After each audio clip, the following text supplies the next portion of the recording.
Thank you so much. We now welcome in NFL front office insider Louis Riddick. Hi, Louis. How you doing? We're well. What you doing here? What you doing here, man? I mean, you got something on your mind? Yeah, I got plenty on my mind. I just don't know if we have enough time to get to some of the we stuff that I heard. We gonna find the time. You know what? I don't we like. Gonna find the time, Louis I don't like Riddick. pulling up social media and having people tell me, "Yo, your boy Stephen A. is calling you out about something." You know. But when I saw that, I was like, man. Okay, all right. Let's go. We're going to have time for all that. Let's go. I like the suit. By the way, I like the suit. Riddick. I like the suit. Louis, I like the suit. Smooth. I'm glad you're here to defend your takes because he was coming at you. So we're glad you're here to defend yourself. You know, let's go. All right, let's get right to it. So we'll start off with Lamar Jackson and Carson Wentz. Their teams are facing off tonight. Which quarterback do you guys think is most important to their team's success this season? Max, how about you? Go ahead. Carson Wentz, obviously. Look, the Eagles 2 years ago won the Super Bowl. We're in a position to make a playoff run because Carson Wentz was the MVP of the league at the point he got hurt, but he got hurt, wasn't available. Nick Foles comes in, always been underrated since his days in the Pac-12, an underrated quarterback, and took him on a Super Bowl run, won. Same exact thing happens the next year. Carson Wentz gets hurt, not available at the end. Nick Foles takes over, plays him into the playoffs, and then, by the way, beats the Bears on the road and almost beats the Saints on the road. A valiant effort at a Super Bowl title defense. But Nick Foles is gone. And the Eagles roster, I think everyone agrees, is upgraded. They can't do it without Carson Wentz. There's not a backup quarterback who can do what what Nick Foles has done the last couple of years. And these are Super Bowl contenders. You know what the expectation is in Philadelphia? Super Bowl run. They expect to be Super Bowl contenders. If you took Carson Wentz off that team and put in a league average quarterback, it would not be the case. But people believe, because they have eyes, before Patrick Mahomes came on the scene, it was like, whoa, Carson Wentz. That dude looks like the next, Andrew Luck, the next who could eventually replace Aaron Rodgers as the best quarterback in the game, the most talented guy. That guy can if he can stay healthy. Of course it's Carson Wentz. I disagree. I think it's Lamar Jackson. And the reason why I think it's Lamar Jackson is because I think the Eagles are a more complete team, even without Carson Wentz. I'm not saying they don't need Carson Wentz. I'm not saying that I don't expect him to be big time and electric, particularly when you just elected to let Nick Foles go to Jacksonville. But the flip side is, even though he's 40 years of age, as a veteran quarterback in Josh McCown, who just recently signed with them, you want experience there as a backup quarterback. Why? Because you look at your running game. You look at the receivers, more importantly, the Nelson Aguilars, the Alshon Jeffries, the Deshaun Jacksons coming over. Zach Ertz was a monster last year with 116 receptions for over 1,100 yards. You look at the pieces that they have in place combined with their defensive prowess, and there's no question that the Eagles could make a run. Now, you need Carson Wentz to make that run, but that's what you need him for. If you're the Baltimore Ravens, you need Lamar Jackson just to be relevant. They obviously had some success winning their first AFC North crown for the first time since 2012. Where did that come from? Well, 10 games into the season, you put Lamar Jackson in there. His first game as a quarterback, he rushes for 117 yards. He rushes a hell of a lot better than he throws. He was absolutely pathetic in the first 3 quarters of that playoff game against the Los Angeles Chargers. That's some of the worst quarterback play I've ever seen in my life. He couldn't throw it. He could have hit Broadway if it was empty, for crying out loud. Standing on Broadway. That's how bad it was for the first 3 quarters before coming on strong and ultimately doing some things, but too little, too late. Lamar Jackson is everything to the Baltimore Ravens. If he can't make things happen, they are at best, 3rd best in the AFC North. That's the difference. Considering how Stephen A. came at me today, and I didn't even know it, it pains me to say I agree with you right now. Although I agree with you. Yeah. Okay? I agree with you for this fact. Look, Philadelphia needs a point guard at quarterback this year. And when I say that, I'm talking about in terms of the mentality that whoever plays quarterback for the Philadelphia Eagles needs to adopt. Just like Nick Foles did in 2 consecutive years. As long as you play the point guard and you don't make it about you, everything else is going to take care of itself in Philly because of the playmakers that they have. And you, as the quarterback, are going to benefit, and you're going to get all the accolades because your yardage is going to be just ridiculous in terms of completion percentage, yards per attempt, passer rating, touchdown interception ratio. They're set up to succeed. Now, I'm not saying that you can just throw any old quarterback in there if you didn't have Carson Wentz, and they would make it to the Super Bowl, as Max, you have correctly said. It's Super Bowl or bust in Philly. There's no doubt about that. But I think Philadelphia is so strong, and they've done such a good job of making this roster into what it is right now. And I think their coaching staff is so dialed into exactly what they have and how to best utilize it, that they will be look, they would be okay if Josh McCown had to play because I think Josh McCown's one of the greatest pros that we've ever seen at the position, regardless of what kind of success he has had. He is the ultimate point guard type of player, and that's what they need. In Baltimore, there's no doubt about it. Baltimore goes nowhere if Lamar Jackson does not develop. Look, he has to develop his ability to throw this football 15, 20 yards down the field outside the numbers. If he does not develop that part of his game, teams will pack the middle of the field, Max. They'll pack the middle of the field. They will force him to throw the ball outside. They won't allow him. He cannot continue to get away with running the way he has. Sure. I know it's electric. I know it's exciting. He's not going to get away with it. If you're asking who may be more interesting to watch their development, that's a different question. If you're asking which quarterback has to do more, in other words, who has less around him, that's a different question. But the question is, who's more important to the team's success? But you can't just have any old quarterback. Like, I really feel like Nick Foles has been slighted here. And this goes back to the Pac-12, Lewis, when everyone, obviously Andrew Luck, but also Matt Barkley and Osweiler were put ahead of Nick Foles, and they shouldn't have been. Then he turns pro, 27 touchdowns, 2 interceptions. Well, Chip Kelly's offense. And then he looks back with Jeff Fisher, because everyone does. And as soon as he gets another shot, he wins a Super Bowl and then leads a team on it. So, we're acting as though, I understand what you mean, you need a point guard and McCown has been a point guard. You ain't going to win a Super Bowl with Josh McCown under center. That's not going to happen. You're not going to make it to the playoffs if Lamar Jackson doesn't improve. And if you the team's not as good. And I'll tell you this, if RG3 has to play, you're looking at maybe a 6-10, 7-9 football team. Maybe at best. But you might be looking at that with Lamar Jackson too. No, that's what I'm talking about. I don't think that's going to happen. I think they need him. They need him in order to have any shot at making it to the postseason. Philadelphia can make it to the postseason. I think they can make it to the postseason. Who's a worse they may not team? win the division, but they can make it to the postseason without Carson. Yeah, Carson, if we turn the question into who has the better team around them, obviously Carson Wentz has a better team around him. Okay. Is that the question? Well, let's move on. All right, so, hey, Lewis, I just want to make sure to give you a chance to defend your Raiders pick because earlier, and Stephen A., I don't mean to throw you under the bus, but Stephen A. I heard he threw me under the bus, backed up over me with the bus, all that stuff. He said, Lewis, that you need to be drug tested. Those were his words. Yeah, those are the words I heard. Why do you believe in the Raiders so much? Defend yourself. That's right. I said it. Go ahead, man. I'm going to tell you why from top to bottom, all right? Okay. I went out there to Napa.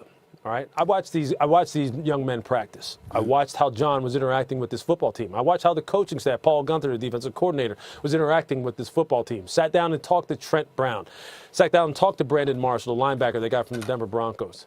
This football team believes in how they're being coached, believes in the system that they're being coached within, believes in the players that they brought in here, the mix of players, youth and veteran. They believe in the leadership that they have on this football team right down the middle of this field, meaning this.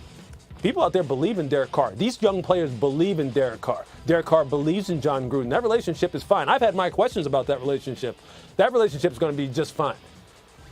The offensive line on this football team, when Gabe Jackson comes back and Richie Incognito serves his suspension, is going to be one of the best in the NFL. Trent Brown, okay, remember this when I said this. Trent Brown is maybe the best tackle in football. The best offensive tackle in football. And you know why? On the right side, though, right? One, I saw him do it. 2, Two, one of the best pass rushers in the NFL told me this.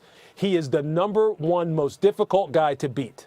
Are you talking about on the left side? Without a doubt. You're saying he's the best on the left side in football? I'm saying he's one of the hardest. Well, he's going to be playing right tackle for Oakland. Right. Okay. Right. But hey, you know what? Hold on, let me finish this. Let me finish this by saying this. Let me finish this by saying this. If this team stays healthy, meaning they don't lose any vital components to this football team, the Raiders are going to make a run. The Raiders are going to challenge for a wild card spot. Yeah. Okay? Trust me. Okay. I'm just telling you. Look, that's real slick. That's real slick. Oh, they're going to challenge. They're going to challenge. They're going to challenge for a wild card spot. That could be, all right, week 12, they 6-6. I mean, come on, man. You can't do better than that. Come on, Lewis. Come on, Lewis. Oh, by the way, Paul Gunther. Did you bring up Paul Gunther? Did you bring up? Let me ask you a question. Why don't you believe they should be taken serious? I'm getting ready to go there. Okay, Did you bring up Paul Gunther? He's defensive coordinator. That's who he is, right? Yep. Was he the defensive coordinator in Oakland last season? Do you know the players that they had last season? I just asked a question, Lewis, because they were ranked dead last. Try out for the Raiders based on their rosters last year and make that football team at 50 years old. Let me tell you something right now, man. The Raiders, listen, I know John Gruden knows football. You know, he worked here for 9 years, did a hell of a job for us on Monday Night Football. I'm not here to besmirch this man in any way. The man is absolutely a phenomenal football mind. I know that, but his record has improved it. Not last year, not a decade ago, in his last 6 seasons as a head coach. He knew football back then too. They got to the playoffs twice. He's fiery. He's Chucky. He's got the personality with the histrionics and everything like that. It didn't translate into winning football. They won the Super Bowl in 2002 with Tony Dungy's team. We get all that. There's 2 playoff appearances on his record since that time in his last 6 years. And last year, it clearly was not the greatest beginning. Got rid of Khalil Mack, got rid of Amari Cooper, placed his faith in Derek Carr. We don't know about Derek Carr. I know that John Gruden knows what he's doing, but we don't know whether or not that's going to translate to players performing for him. Antonio Brown, we don't know how much a distraction he's going to be. I'm talking to Louis Riddick here. It's very few people as straight and narrow as you. You are very, very big on discipline. You're very big on structure. You're very big on the absence of distractions, and none of that applies to Antonio Brown right now. That's true. We get into this. Then you're bringing up other names that I get it, and you have the nerve to bring up Richie Incognito. Really? Are we sure he's going to be eligible to play? I'll tell you what. We don't know. Okay, I'm going to say this, man. Louis, they're the third best team in the division by and that was my last point. They're the third best team in the division at best. With Kansas City. Okay, all right. So Kansas City's the best team in the division. No question. Okay. And the Chargers? What about the Chargers? What about the Chargers? Are they not a Super Bowl contender? You know what? When I go around and I talk to some of these players in the league and how they look at some of these teams, let me just tell you, look, I like the Chargers. I like the Chargers. Okay? As long as the Chargers keep putting everything on Phillip Rivers' shoulders, the Chargers ain't going nowhere. Okay?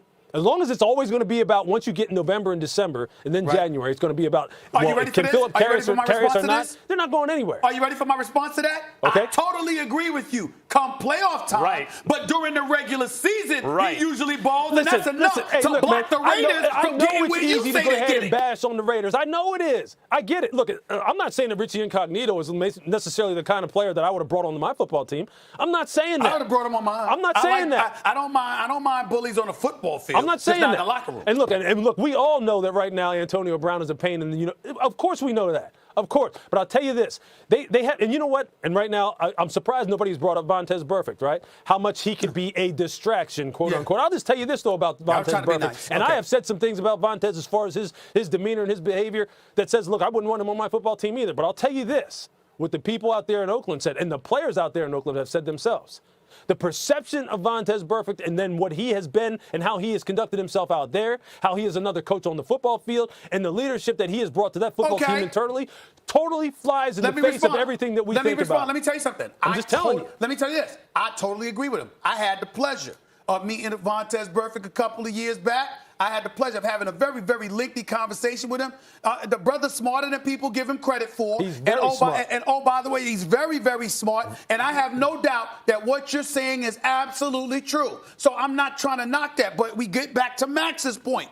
At best, they're the third best team in the AFC West. You can't deny that, Louis. Wait, Louis, you look like, hold on, Louis, let me pin you down on this. You look like what you're saying is you don't know that they're not going to have a better record than the Chargers. You think that they might have a better record than the Chargers, don't you? I think they will give the Chargers a run for their money. No doubt about it. Why'd you answer that question, Louis Riddick? No doubt about it. He asked you Okay, let me ask you this. Can I ask y'all a question? Can I ask you a question? Can I ask you a question? Answer the question, though. Do you think that in the absence of Melvin Gordon, and now that Derwin James ain't going to be there until maybe November, December, do you think that matters at all? Oh, yeah, it does. A little bit. A little bit? No, it matters a lot. Derwin James, yes, but Melvin Gordon is a lot. Melvin Gordon. Oh, I know.